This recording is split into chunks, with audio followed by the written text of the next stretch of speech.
Akshata from Akshata's Recipes. Hope you're all doing great and are fine.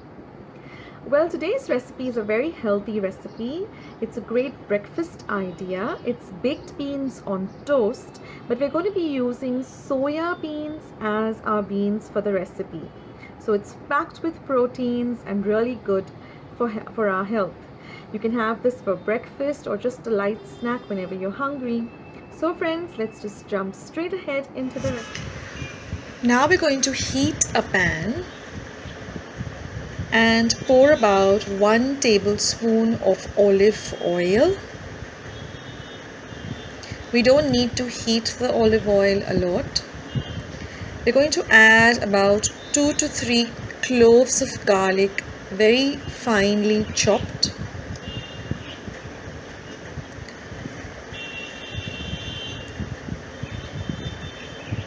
Now to this garlic, I'm going to add 1 red onion, finely chopped.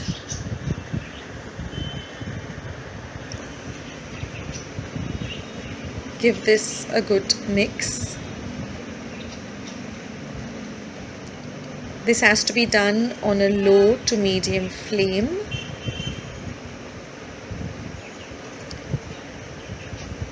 Now once our onions get translucent, we're going to add some pizza pasta sauce. I'm using the ready-made one, about 2 to 3 tablespoons. Give this a good mix.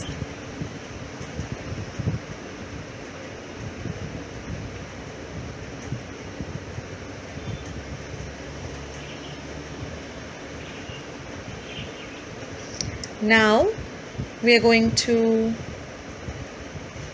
add a little bit of pizza pasta seasoning, which again is ready made. It has all the herbs in it.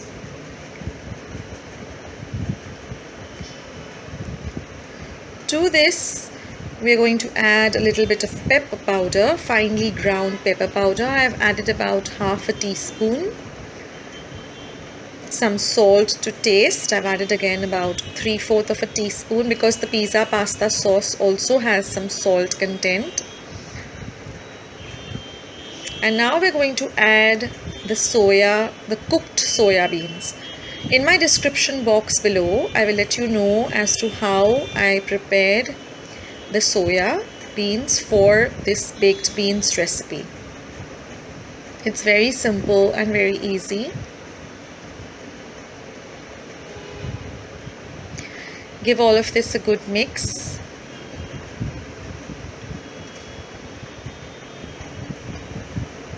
And now we're going to cover this and cook it for about 5 to 10 minutes on a slow flame.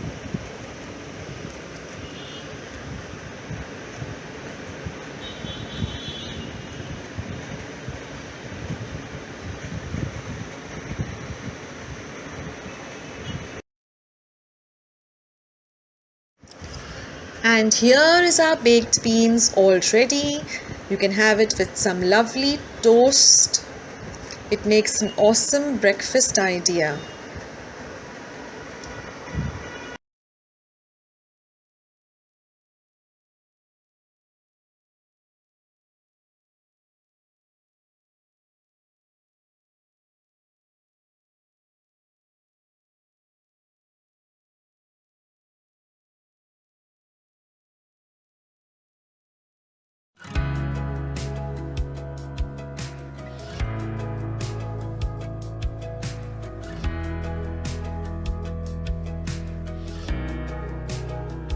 So to cook your chawli or black-eyed beans instantly, I'm going to take about 1 cup of them in my pressure pan and I'm going to roast them for at least 5 minutes. Then I'm going to just rinse them thrice under running water.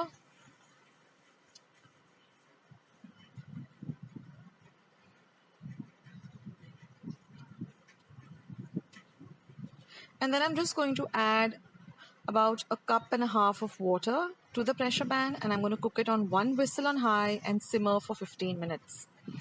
And then once the cooker is cool, you can see that your chawli is already nice and cooked. So this is the fastest way to cook it. Now we have all these spices and like red chilies, then some fresh coconut, some coriander seeds, garlic, peppercorns, a little bit of turmeric powder. Then there's fennel seeds or sauf, some cloves, mace, cinnamon. This is one onion chopped fine and one onion sliced, one small tomato, some fresh coriander leaves. So I've just soaked in some water with add to which salt has been added. Now all these ingredients along with their correct measurements will be in the description box below, so you can go there and see everything. Now I'm just taking about a tablespoon of oil in my pan, and once the oil is hot, I'm going to add in my 4 cloves of garlic, my 1 onion which I've sliced, about 10 dried red chilies. Then I'm going to add my fresh coconut, and we're going to fry all this really well till we get the aroma of the coconut and the onions and the garlic and everything is nice and fried. This is a very important step, that you fry everything very, very well.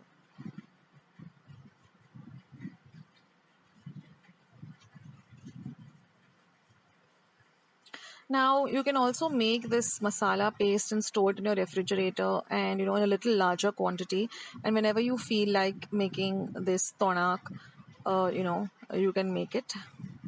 Now I'm just going to add all my whole spices like my fennel seeds, then the coriander seeds, the cloves, the cinnamon, the peppercorns, a little haldi powder or turmeric powder, and I'm going to fry that too in the oil, and then I'm going to mix everything well together and fry everything well together.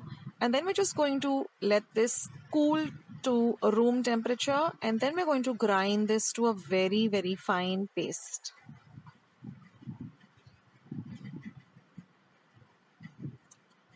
So remember that the mixture has to cool completely. Don't put a very hot mixture into your mixer pot. And then we're just going to add a little bit of water, say about 1/4 cup of water, and we're going to grind this to a very smooth paste. Now you get this lovely orange color paste. And then also clean out your mixer for the reserve water. So just add some water, and we're going to use this water too for our recipe. So none of that lovely masala water goes to waste. And then we're just going to add about 1/2 tablespoon of oil to the same pan, and we're going to fry 1 onion which has been diced. Fry it well. Then we're going to add our small tomato. Let this fry well too.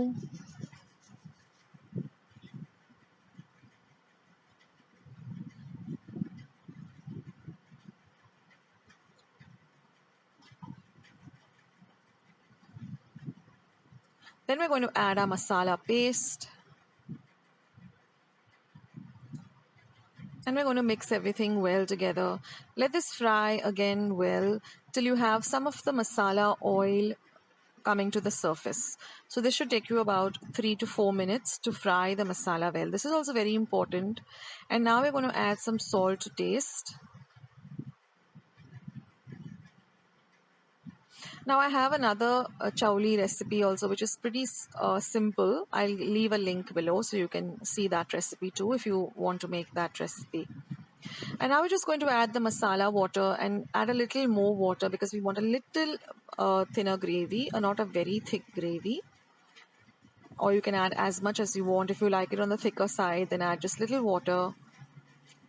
If you want a little more, with little more gravy, then add a little more water. And then just give everything a mix.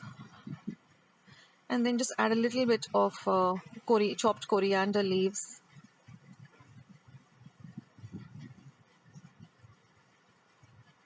And then we're just going to cover it and cook it for about 5 to 10 minutes on a very low flame. And that's it, friends. Such a simple recipe, yet so delicious. Give it a try, guys.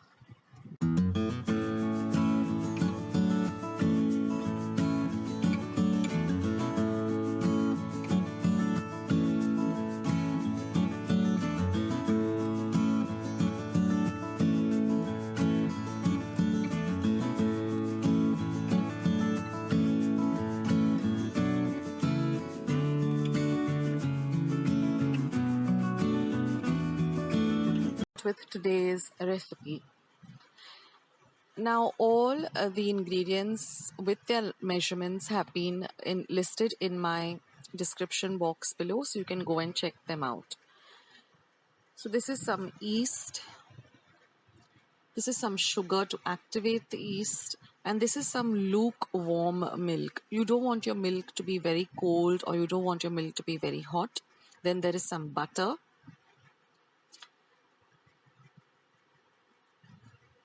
So now we're going to activate the yeast.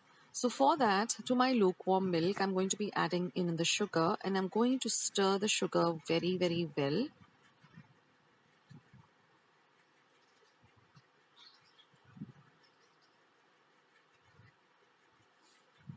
And then we're going to add our yeast and again give it a very light stir.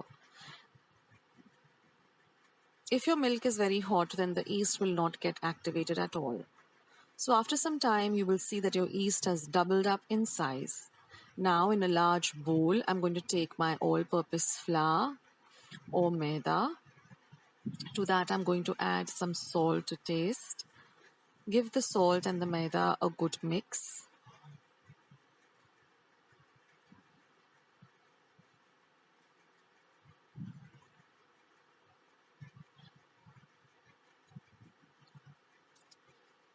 Now we're going to add our butter, which is at room temperature preferably.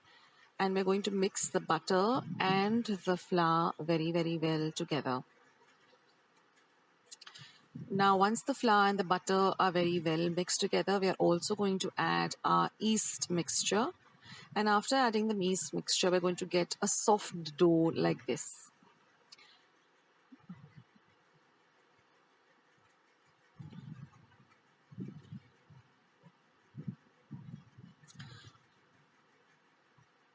So just knead the dough.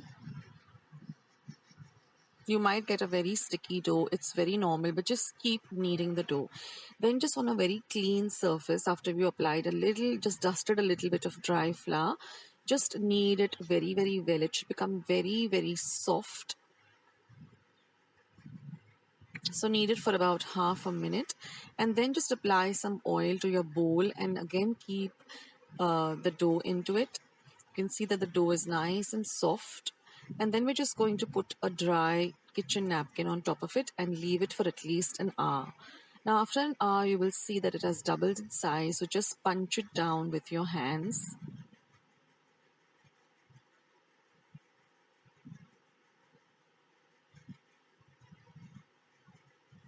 Again, take it out on your surface and again knead it well. This kneading process will really make your paos rise up, and plus they will be very soft and really, really just perfect. Then divide them into the number of paos that you want. Now I'm just making, one ladi or 6 paos. Now this would be a good time to preheat your oven at 180 degrees Celsius for about 10 minutes. Then you're going to take each of them and roll them till they are nice and smooth. They should not have any lines on them. Just keep rolling them till they are very nice and smooth. And then place them on a buttered baking pan. And again cover them for about 45 minutes till they completely rise. They will look like this. Now your oven is preheated.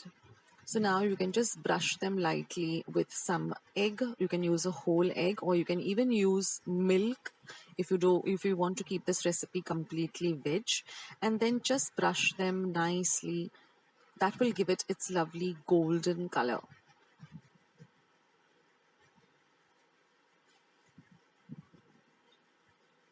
And after you've brushed them, just put them in the oven and bake them for about 8 to 10 minutes. Every oven is different, so you need to keep an eye on your pao. So bake them at 180 degrees Celsius for about 10 minutes.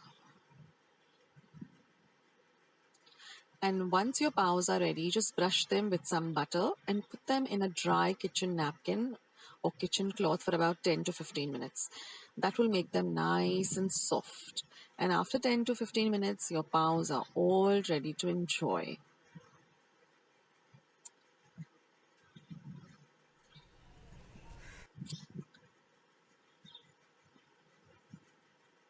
So they've come out perfect. The aroma in my home is just beautiful.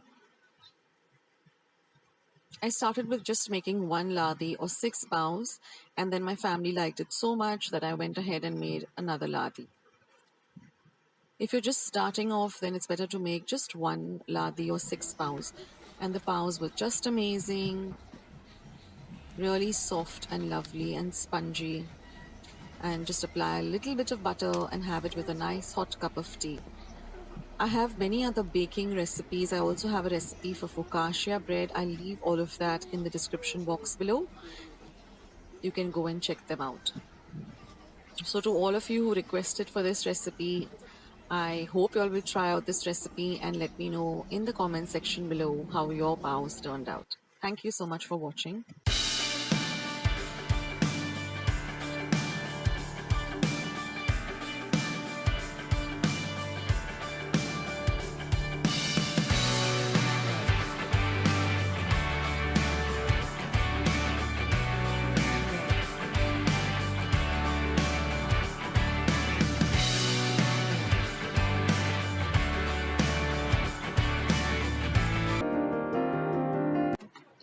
So let's see today's simple methi bhaji.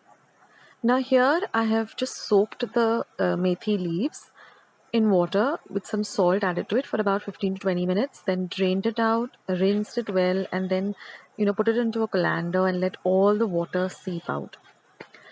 Now once all the water is seeped out, I'm just going to chop them up and cut the methi really fine. Now at the end of this video, you will see how I clean methi and how I store it also. And basically you got to use this in a day or two that when you purchase it. So it's fresh. Don't keep it for very long, for about a day or two maximum. So at the end of the video, I've shown you how I pluck the methi leaves and how I store them. Also, friends, I'm just going to pop in because I want you all to know about something.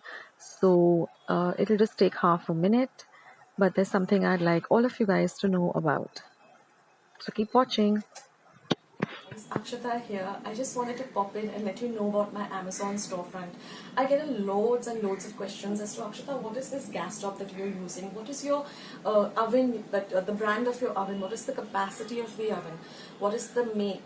Then what are the measuring cups that you use? What are the different cake tins that you use? So all of this I have put up on my storefront along with other categories like electronics, phones. This is basically stuff that I buy or I keep on my wish list, and I would recommend that you can buy them. They're one of the best deals with regard to quality as well as prices. So I've categorized them into different categories like pots and pans, baking essentials, cooking essentials, health, foods. So you can go and check it out. The link is down below. And you can just click on it, it will take you directly to the Amazon storefront. And even if you're looking out for something and you would like to know what are the best deals happening, you can write to me down in the comment section, or my email address is there down in the comment section. Just click on the email, it will take you to, you can just write to me as to what you're looking for, and I can send you a mail back telling you what are the best recommended products. So that's what I wanted to tell you, and now back to the video, guys. And now getting back to the recipe. So here I've taken a pan and I've added 1 teaspoon of oil. Now once our oil starts to heat up, I'm going to add half a teaspoon of mustard seeds. Once the mustard seeds begin to splutter, I'm going to add half a teaspoon of cumin seeds or jeera. I'm then going to add 3 green chilies that I've just cut into half and fry the chilies really well. Now I'm going to add 4 cloves of garlic that I've just crushed to a very coarse paste. Now I've got to fry the garlic also well. I'm going to add half a teaspoon of asafoetida or heenga and half a teaspoon of haldi powder or turmeric powder. Now I've chopped up 1 medium onion fine, and I'm going to add that, and I'm going to fry the onion also well. Now I'm just going to cover and cook this pan, cover and cook the onions till they become a little bit soft. Once that is done, I'm going to add my chopped up methi leaves. And I'm going to fry everything really, really well, or mix everything really, really well.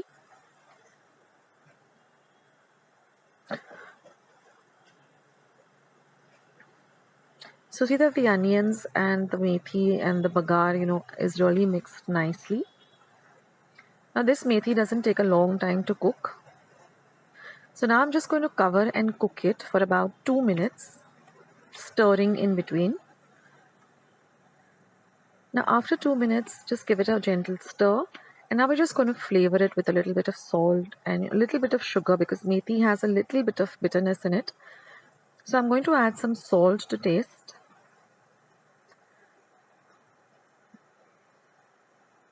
And I'm also going to add a pinch of sugar. Now mix everything really, really well. Now if you watch the video till the end, I'll show you, how to buy the right kind of methi also. So keep watching the video till the end. And again, after 2 minutes, just cook, just cover and cook for another 2 minutes and again stir in between. And then now we're going to cook it without the cover for another 2 minutes. And this let all the water dry up. And that's it, friends. Your lovely simple methi bhaji is all ready to enjoy. And now I'm going to tell you how I clean the methi. So basically, just pluck the leaves out. Now, when you're buying the methi, first, you just have to buy the methi which has this very white kind of a stalk, a very thin kind of stalk like this, not the very thick kind of stalk. Even the leaves have to look very fresh and tiny. They shouldn't look very dark green. They shouldn't be very thick. But they should be very tender like this. So just pluck out the leaves, and what I like to do is I like to store it in some paper because that way it lasts long. But like I said, don't keep the methi for more than a day or two. Just, the day you buy it, clean it up and, you use it up either that day or the next day. Because it does have a very short life. And if you, store it for more than 2 days, you'll see that there's a lot of moisture and some of the leaves start to wilt. So I generally buy the methi, clean it up the same day and use it up the same day or the next day at the most. So then once I've cleansed the methi, I just put it into some paper like this. This is one way of storing it. And another way of storing it is how I just show you how I do it with all my leafy vegetables. This is coriander, of course, but I put paper at the base of the box, the airtight container. Then I put the leafy vegetables in it, and again I cover it with some paper. So that's how I store my clean and store my methi. So let's see today's lovely coconut chutney and coconut chutney sandwiches. So here I've taken half a cup of freshly grated coconut. Try to use fresh coconut rather than using coconut which is in the refrigerator. 1/4 cup of fresh coriander. 2 light green chilies that I've just chopped fine. 2 cloves of garlic that I've chopped fine. 1 tablespoon of lemon juice. 1 inch of ginger which I've just grated. About 1/4 teaspoon of sugar and some salt to taste. So these are the very few ingredients that you require, and a little bit of water, about 2 to 3 tablespoons to grind while grinding this chutney. So I'm just going to add all of these ingredients to my mixer. Now this chutney can be also used, for idlis, dosas, upma. And today I'm going to show you how to make chutney sandwiches using this lovely, fresh and delicious chutney. So I'm just going to add all the ingredients, squeeze the lime. And then I'm just going to add about 2 to 3 tablespoons of water, and I'm going to grind this to this paste, and our chutney is ready. So I'm just going to transfer this to a nice airtight glass container. And I store it in the refrigerator in the chiller section for about 2 to 3 days. Do not store this fresh coconut chutney for more than 2 to 3 days because then, coconut is perishable, doesn't have a very long shelf life. So try to use the chutney within about 2 to 3 days. Now I'm going to just take 4 slices of sandwich bread. Try to use the thick sandwich bread, which is wider also. And just cut off the edges. If you like the edges, you can keep the edges, but I like to make them without the edges. And I use the edges to make some breadcrumbs so it doesn't go to waste also. So just take off the edges of the sides. And now I'm just going to apply a little bit of butter to all the 4 slices. Just a little, not too much. This helps us to, it elevates the taste of the sandwich, as well as it helps us to, nicely spread out the chutney too. So I'm just going to evenly spread out this green fresh coconut chutney. Put a nice generous helping of it onto one of the buttered slices. Just spread it out with a knife like this so it gets spread to all the corners of the bread. And then just place another buttered slice on top of it. And now we're just going to cut it up into half. And then if you like these mini sandwiches, which we at our place like really a lot, I'm going to cut it up again. So we're going to get 4 sandwiches out of 2 slices. And they look really pretty when they are, in this, mini like this. So with the butter and the chutney, it tastes simply delicious. So do give this recipe a try, guys.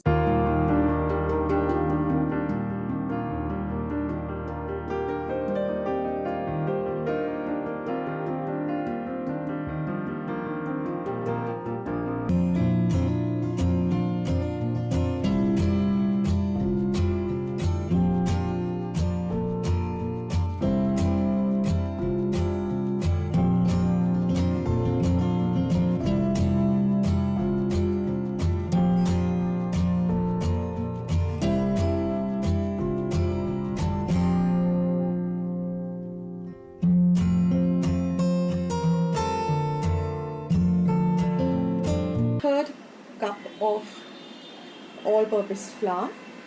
So I'm going to measure that. Then we require about 1/4 teaspoon of baking powder. Those are our dry ingredients. In our wet ingredients, we have 1/3 cup of milk. We're going to use 1 teaspoon of vanilla essence. This is about 1/3 cup of butter, which is at room temperature. Some cranberries, about a tablespoon of cranberries, and about a tablespoon of choco chip. And this is my cupcake liners, which I've just put into my cupcake tray. So let's get started. We're also going to be needing 1 egg and 1/3 cup of powdered sugar. So friends, let's start making this delicious cranberry cupcakes, cranberry and chocolate. So now in a bowl, I'm going to first add the powdered sugar. Next, I'm going to be adding the butter. And now we're just going to mix the butter and the sugar really well. So we're going to cream this mixture really well. So take about a minute or so and just, with a spatula, beat it up well like this so it becomes nice and smooth. We want the sugar and the butter to really mix in very, very well. Once that is done, we're going to add the egg. And again, with your spatula, just mix the egg in well.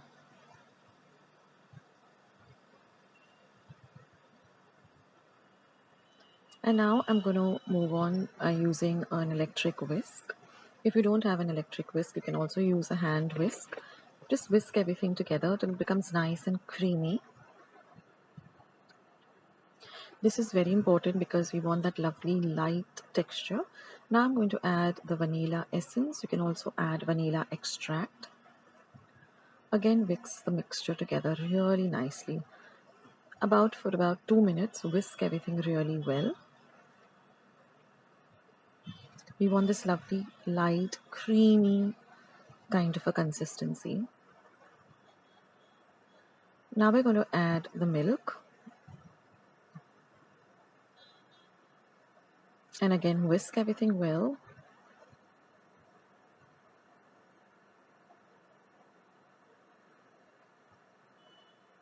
So we're done with all the wet ingredients. Now I'm going to add the flour. I'm just going to pass it through a sieve or a sift. So we're going to add the flour. And now I'm also going to add the baking powder. And again, with my spatula, we're going to mix everything really, really well together. This would be a good time to preheat your oven to 180 degrees Celsius for about 10 minutes. And now we're going to add the goodies, which is the choco chips and the cranberries. Of course, these are dried cranberries. And again, give it a nice light mix, so that we get an even, distribution of the cranberries and the choco chips. And now all you have to do is just pour this mixture evenly into the cupcake holders.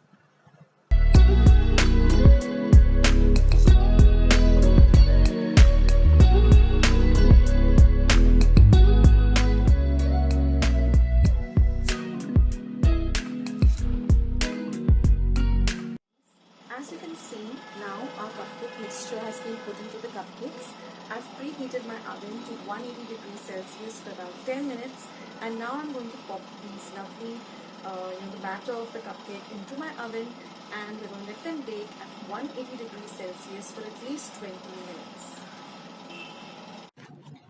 And now we're going to bake this in our preheated oven at 180 degrees Celsius for about 20 minutes. Now each oven is different, so keep an eye on your oven. And you'll see after about 5 minutes, you'll see them puff up like this.